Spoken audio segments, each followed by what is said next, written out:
दिल्ली के मेहरौली में जमकर हंगामा बरपा है। दरअसल मेहरौली की अवैध झुग्गियों को हटाने को लेकर डीडीए ने पहले नोटिस जारी किया और अब अवैध झुग्गियों को हटाने के लिए डीडीए का बुलडोजर भी चल पड़ा है, जिसे लेकर के स्थानीय लोगों की पुलिस और प्रशासन के साथ में झड़प हो गई है।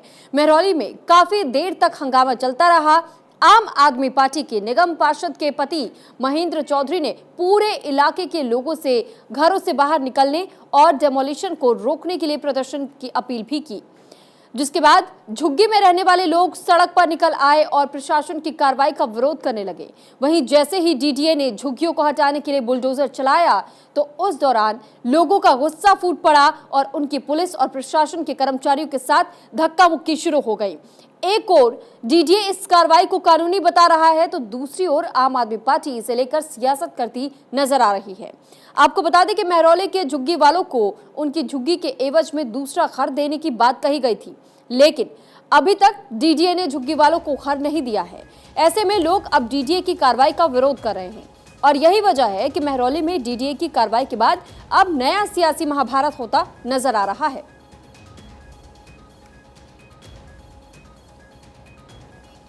तो तस्वीरें भी हम आपको लगातार दिखा रहे हैं कि देखिए किस तरीके से स्थानीय लोगों का आरोप भी अब सामने आ रहा है। नोटिस दिया लेकिन मकान नहीं दिया, ये स्थानीय लोगों का कहना है। साथ ही डीडीए ने कोर्ट के आदेश की अनदेखी की है, इस बात का जिक्र भी किया गया। घर की रजिस्ट्री हुई फिर अवैध कैसे हुआ, तो ये सवाल पूछा जा रहा है कि अगर जब घर की रजिस्ट्री हमने करवा ली तो फिर ये अवैध कैसे हो सकता है। इस बात को लेकर के इस वक्त स्थानीय लोग भी प्रदर्शन करते हुए नजर आ रहे हैं और साथ ही हम आपको तस्वीरों में दिखा रहे हैं कि किस तरीके से प्रशासन का पीला पंजा चलता हुआ नजर आया। दिल्ली के मेहरौली में जम करके हंगामा बरपा है और इसके पीछे की वजह दरअसल मेहरौली की अवैध झुग्गियां बताई जा रही हैं और ये कहा जा रहा है कि इन्हीं झुग्गियों को हटाने के लिए प्रशासन की तरफ से कार्रवाई की जा रही है, यानी बुलडोजर कि ये कार्रवाई इस वक्त जो आप तस्वीरों में देख रहे हैं ये इन्हीं कारणों की वजह से, क्योंकि कुछ ऐसे मकान जो कि अवैध तौर पर निर्माण किए गए थे इनके और इसी को लेकर के ध्वस्तीकरण का काम जारी है। हालांकि झुग्गियों को हटाने को लेकर डीडीए ने पहले ही नोटिस जारी किया था और अब अवैध झुग्गियों को हटाने के लिए डीडीए का बुलडोजर भी चल पड़ा है, जिसे लेकर स्थानीय लोगों और पुलिस के बीच में झड़प भी देखी गई। तो 4 अलग अलग तस्वीरों के जरिए आपको समझाने की कोशिश करें कि आखिर पूरा मामला है क्या, मेहरौली को लेकर वहां स्थानीय लोगों में गुस्सा क्यों है पुलिस प्रशासन के प्रति। दरअसल पुलिस प्रशासन एक और जहां यह हवाला दे रही है कि कई ऐसे अवैध मकान हैं जिनका निर्माण किया गया था बिना परमिशन के, लेकिन ऐसे में डीडीए की तरफ से यह भी हवाला दिया गया कि पहले ही नोटिस जारी किया गया था। लेकिन अब जब बुलडोजर की कार्रवाई की गई तो मेहरौली में काफी देर तक हंगामा चलता रहा और इस बीच में आम आदमी पार्टी के निगम पार्षद के पति महेंद्र चौधरी ने पूरे इलाके के लोगों से घरों से बाहर निकलने और डेमोलिशन को रोकने के लिए प्रदर्शन की अपील की, जिसके बाद से झुग्गी में रहने वाले लोग सड़क पर निकल आए और प्रशासन की कार्रवाई का विरोध करने लगे। हालांकि इससे पहले भी इस तरीके की तस्वीरें सामने आती रही है, जिस वक्त प्रशासन के सामने स्थानीय लोग खड़े हो जाते हैं और उसके बाद से विरोध प्रदर्शन करते हुए नजर आते हैं और ऐसे में इस बार निगम पार्षद की तरफ से खुद यह अपील की गई और साथ ही जो तस्वीरें लगातार सामने आ रही है, झुग्गियों में से लोग जब यहां से निकलकर सामने आए, जो स्थानीय लोग बताए जा रहे हैं उनके तरफ से इस पूरे प्रक्रिया का विरोध किया गया। डीडीए ने झुग्गियों को हटाने के लिए बुलडोजर चलाया तो इस दौरान लोगों का गुस्सा फूट पड़ा और उनकी पुलिस और प्रशासन के कर्मचारियों के साथ धक्का मुक्की भी शुरू हो गई। और एक ओर जहां डीडीए इस कार्रवाई को कानूनी बता रहा है तो दूसरी ओर आम आदमी पार्टी इसे लेकर सियासत करती नजर आ रही है। दरअसल ये पूरे मामले को लेकर जहां मेहरौली के झुग्गी वालों को उनकी झुग्गी के एवज में दूसरा घर देने की बात कही गई थी, लेकिन अभी तक डीडीए ने झुग्गी वालों को घर नहीं दिया है और ऐसे में लोग अब डीडीए की कार्रवाई का विरोध करते हुए नजर आ रहे हैं और यही वजह है कि मेहरौली में डीडीए की कार्रवाई के बाद से अब नया सियासी महाभारत होता हुआ नजर आ रहा है, यानी कि सियासत एक और मुद्दे पर इस वक्त दिल्ली में गरमाती हुई नजर आ रही है। मेहरौली मामले पर किस तरीके की सियासत हो रही है इसे समझने की जरूरत है। बीजेपी ने पक्के मकान देने के झूठे वादे किए, ये कहा जा रहा है आम आदमी पार्टी की तरफ से। साथ ही ये भी आम आदमी पार्टी ने कहा कि चुनाव में हार हुई, लेकिन अब देखिए कि किस तरीके से स्थानीय लोगों को एक करके निशाना बनाया जा रहा है। आम आदमी पार्टी ने बीजेपी पर ठीकरा फोड़ दिया है। तो मेहरौली मामले को लेकर के अब डीडीए की कार्रवाई के विरोध में इस वक्त आम आदमी पार्टी नजर आ रही है। आम आदमी पार्टी ने केंद्र सरकार को घेरा है और जमकर आड़े हाथों लेते हुए ये कहा कि जहां झुग्गी वहां मकान योजना पर सवाल खड़े कर दिए हैं आम आदमी पार्टी ने। बीजेपी ने पक्के मकान देने के झूठे वादे किए, चुनाव में हार हुई तो बीजेपी वादे से मुकर गई। ये आम आदमी पार्टी की तरफ से बीजेपी पर हमला बोला गया है और सवाल पूछा गया है कि आखिर उन वादों का क्या हुआ और इस तरीके से स्थानीय लोगों को परेशान क्यों किया जा रहा है। तस्वीरें भी लगातार हम आपको दिखा रहे हैं कि दिल्ली के महरौली में जहां एक और हंगामा बरपता हुआ नजर आया। दरअसल पूरा मामला महरौली में अवैध झुग्गियों को हटाने को लेकर के शुरू हुआ, जिसके बाद से पुलिस प्रशासन जब वहां पर मौके पर मौजूद थे उनके साथ धक्का मुक्की और साथ ही कुछ झड़प की तस्वीरें भी देखी गई। स्थानीय लोगों की तरफ से विरोध किया गया, बुलडोजर की कार्रवाई को रोकने की मांग की गई। इस बार एक जानकारी के साथ प्रफुल्ल मलिक हमारे साथ संवाददाता जुड़ चुके हैं महरौली से। प्रफुल्ल, अगर आप खुद ग्राउंड जीरो पर हैं तो जरा एक बार तस्वीरें दिखाइएगा और साथ ही जरा ये बताइए कि स्थानीय लोगों की क्या मांग है। जी, हम दिल्ली के महरौली इलाके में हैं अभी और हम यहाँ पर देखिए, आप देख सकते हैं कि बिल्डिंग ये जो जिस पर गिराई जा रही है डीडीए के जरिए, और यहाँ पर ये काम चल रहा है सभी का, जो फिलहाल रोक दिया गया है। और उधर देख सकते हैं आप सीआरपीएफ की टीम और सीआईएसएफ की टीम, सभी पुलिस पब्लिक को रोक रहे हैं। यहाँ पर धरना प्रदर्शन लगातार जारी है और आप देख सकते हैं सभी विजुअल। आइए हम यहाँ पर बात करने की कोशिश करते हैं किसी। जी, आपका नाम? शरद।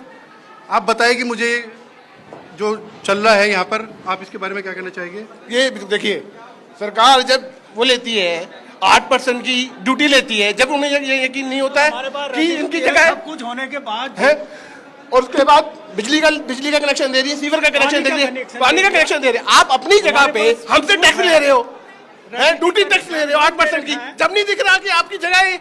इतने साल हो गए, 30 सालों से कंस्ट्रक्शन एक आदमी एक पैसा जोड़कर मकान बनाता है और टूटते तो आप भावुक हो रहे हैं, आप भावुक मत होइए, पर आपके फौजी हूं, मेरी पूरी जिंदगी की कमाई की लूट गई। आपके पास कोई शॉर्ट नोटिस था इसका? कोई शॉर्ट नोटिस नहीं था, दिसंबर में दिया, आप यहाँ लगा के होंगे, न अनाउंसमेंट किया, न कुछ किया, ताकि हम अपना बंदोबस्त तो करें। आपकी बात अभी किससे चल रही है यहाँ पर? अभी किससे कौन आया सर? कोई नहीं आया, हम लोगों को छोड़ दिया ऐसे वोट मांगने के लिए आते, जबकि एक भी इलीगल नहीं है। आप भावुक हो चुके हैं, सभी लोग यहाँ पर। आप बताइए ना, जो 20 साल से जो पैसा इकट्ठा करेगा तरफ से तो ये कहा जा रहा है कि नोटिस जारी किया गया था, तो लोगों तक आखिर नोटिस पहुंचा क्यों नहीं? पूंजी गवा दूंगा एक झटके में, तो मैं कहां से पाऊंगा? कल आके चिपका के चले गए और आज आप कार्रवाई कर रहे हो।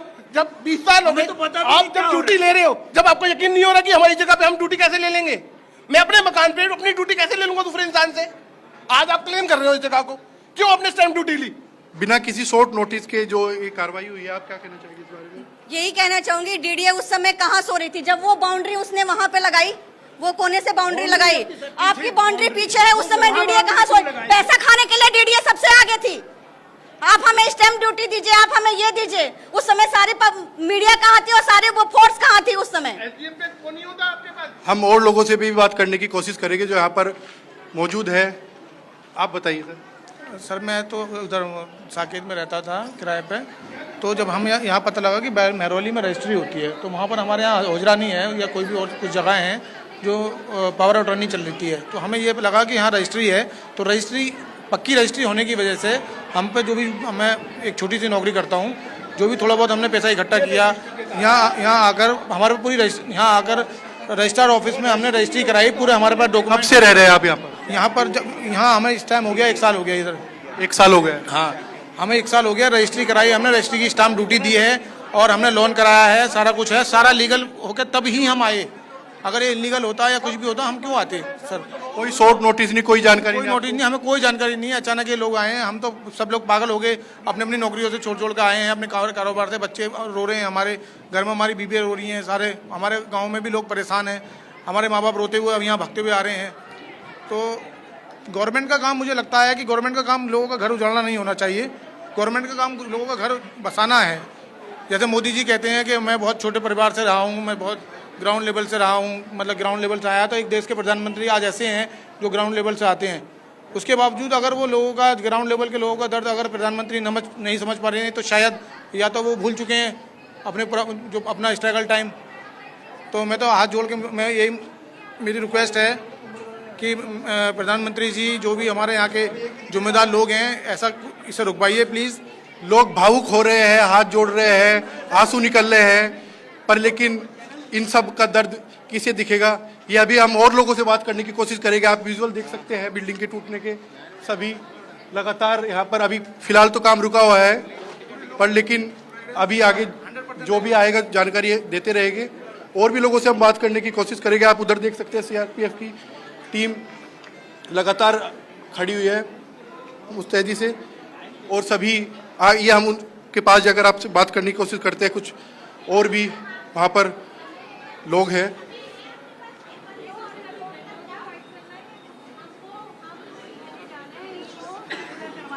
जी आपका मेरा नाम अंजुम है। हाँ, और वो भी डबल बेंच पे जाएंगे। आप क्या कहना चाहिए? आपके अभी यहाँ पे मतलब घर है ये? नहीं, मेरा घर नहीं है, लेकिन मैं लोगों के साथ जुड़ी हुई हूँ और उनकी मदद के लिए आई हूँ यहाँ पर। अच्छा अच्छा जी। तो आपको क्या लगता है कि ये कदम सही है या नहीं? नहीं, ये कदम गलत है। जब सरकार कहाँ सो रही थी, जब ये यहाँ पर बनना चालू हो रहा था, उनको देखना चाहिए था। डीडीए की जगह है या फिर क्या कहते हैं आर्कियोलॉजी की जगह है। जब पेपर जमा होते हैं, रजिस्ट्री बनती है, उसके बाद भी देखना चाहिए लोगों को। मेन तो रजिस्ट्री है। 87 से यहाँ पे एक के पास रजिस्ट्री है, वो अभी दिखा रहे हैं हमें। अच्छा, कहाँ पर है अभी? वो उस साइड है। ठीक है, हम और भी लोगों से बात करने की कोशिश करेंगे। इधर आइए, आप देख सकते हैं यहाँ पर तमाम दूर तक जुड़ा है लोग, पीछे तक लोग खड़े हैं इसी इंतजार में कि क्या होगा आगे। हम और भी लोगों से बात करने की कोशिश करेंगे। आइए हम। भाई जी अवैध नहीं है ये अवैध नहीं है ये हमने खून पसीने कमाई से खरीदी है इसे अवैध बोल के अवैध मत कहिए। इसकी रजिस्ट्री हुई है, रजिस्ट्री के पैसे बढ़े हैं, और यहाँ पे जितने भी देख रहे हैं ना सबने रजिस्ट्री के पैसे बढ़े हैं। लोन दे रहे, EMI चल रही है, यहाँ पे लोन चल रही है, हर महीने EMI कट रही है हमारे अकाउंट से। हम कोई सड़क छाप नहीं है, हम भी किसी बड़ी कंपनियों में काम करते हैं। आपने ये बिल्डर के जरिए लिया था? कैसे लिया था? जी बिल्डर के जरिए लिया था। बिल्डर ने हमें सपने दिखाए, हमें बिल्डिंग दिखाया। रजिस्ट्री, पक्के पेपर, चेन, कागज सारे पत्ते हैं। भाई जी ऐसा है, सारी चीजें, हर एक चीज। प्रॉपर जितने पैसे बोले थे उतने ही पैसे दिए हैं, ना ही हमने कोई कम करवाया ना कोई फ्री में लिया है। कितने टाइम से आप यहाँ पर रह रहे थे? मैं यहाँ पे 2 साल से रह रहा हूँ। तो और भी जितने यहाँ पर लोग मौजूद है वो 2 या 3 4 कितने सालों से रह रहे हैं? भाई सब यहाँ तो और भी पुराने रह रहे हैं। यहाँ तो मैं अभी नया आया हूँ। और यहाँ पे जो न्यूज चैनल बोल रहे हैं ना कि अवैध है अवैध है अवैध है, भाई ये अवैध नहीं है, ये अवैध नहीं है। अवैध बोलने से ना अवैध नहीं हो जाएगा। भाई सही खरीदी है हमने और अपनी कमाई से खरीदी है। पैसा लगा हुआ है। कोई फ्री में खरीदी होती ना तो बात होती। आज भी EMI जाती है, एक स्टेटमेंट दिखा सकता हूँ। पूरी लोन चल रही है, हम समझ सकते हैं। बहुत धन्यवाद आपका तमाम जानकारी हम तक पहुंचाने के लिए। और मेहरौली से तस्वीरें लगातार हम आपको दिखा रहे थे, जिस तरीके से मकान तोड़ने की लड़ाई पर इस वक्त सियासत जारी है और वहीं स्थानीय लोगों का गुस्सा भी फूटता हुआ जरूर नजर आ रहा है।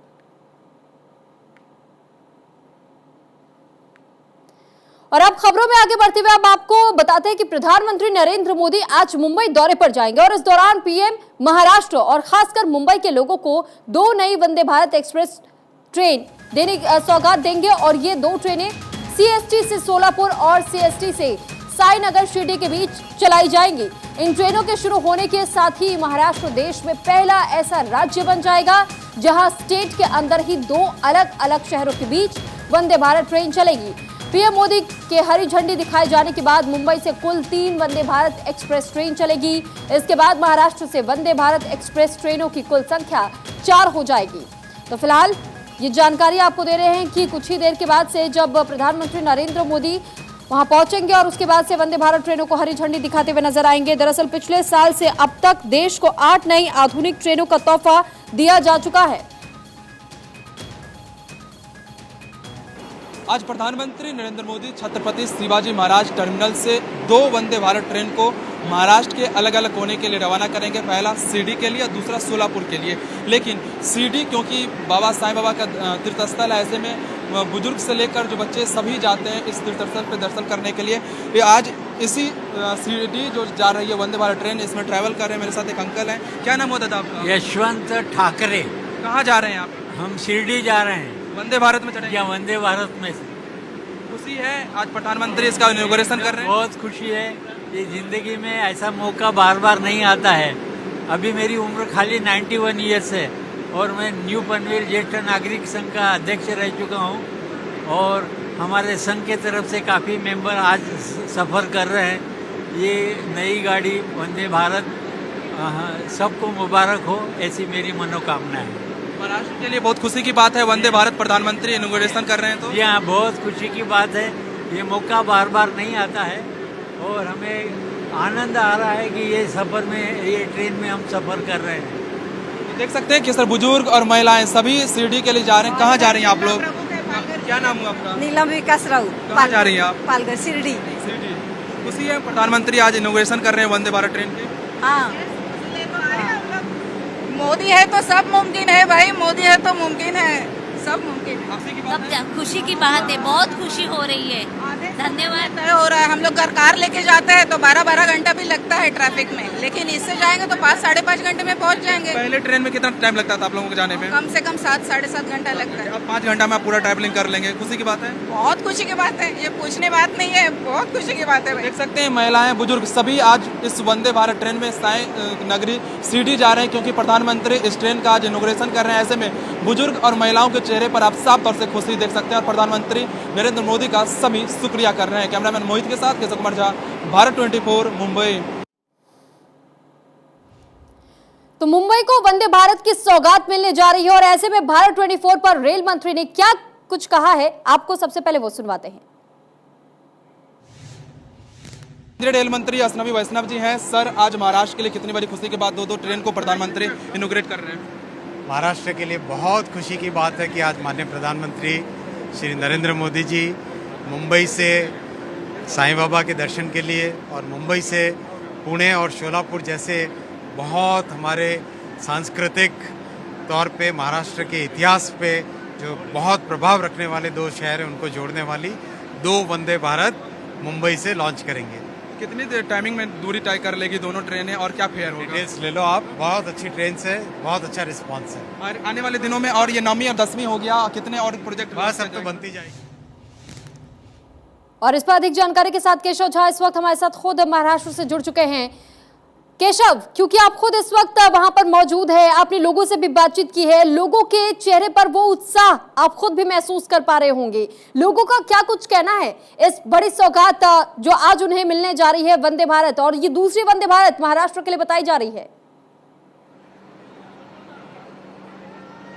जी देखिए, सबसे पहले प्रधानमंत्री नरेंद्र मोदी आज एक साथ महाराष्ट्र को 2 वंदे भारत ट्रेन की सौगात देने जा रहे हैं। इस वक्त मैं छत्रपति शिवाजी महाराज टर्मिनल पे मौजूद हूँ। मुंबई प्रधानमंत्री मोदी लैंड कर चुके हैं, कुछ ही देर में इस स्टेशन पे पहुंचने वाले हैं और यहाँ पर देख सकते हैं लोगों की हुजूम है और सभी प्रधानमंत्री नरेंद्र मोदी का स्वागत करने जा रहे हैं, क्योंकि आज प्रधानमंत्री नरेंद्र मोदी एक साथ मुंबई से 2 वंदे भारत ट्रेन को हरी झंडी दिखाकर रवाना करेंगे। एक सोलापुर के लिए तो दूसरी वहीं शिरडी के लिए। दोनों धार्मिक स्थल है, ऐसे में रोजाना बहुत बड़ी संख्या में यहाँ से मुंबई से यात्री सोलापुर और शिरडी जाते हैं, तो ऐसे में लोगों के चेहरे पर साफ तौर से खुशी दिख रही है। कुछ देर पहले हमने बात किया था यहाँ से बुजुर्ग और महिलाएं से जो ट्रेन में सफर कर रही हैं, सभी के चेहरे पर आपने खुशी देखा होगा किस तरह से है, क्योंकि प्रधानमंत्री खुद आज हरी झंडी दिखाकर सोलापुर और शिरडी के लिए रवाना करेंगे। इस वक्त देख सकते हैं आप, मैं वंदे भारत ट्रेन में मौजूद हूँ जो मुंबई छत्रपति शिवाजी महाराज टर्मिनल से खुलकर जाएगी शिरडी तक। कुछ लोग सर, कितनी बड़ी खुशी की बात है?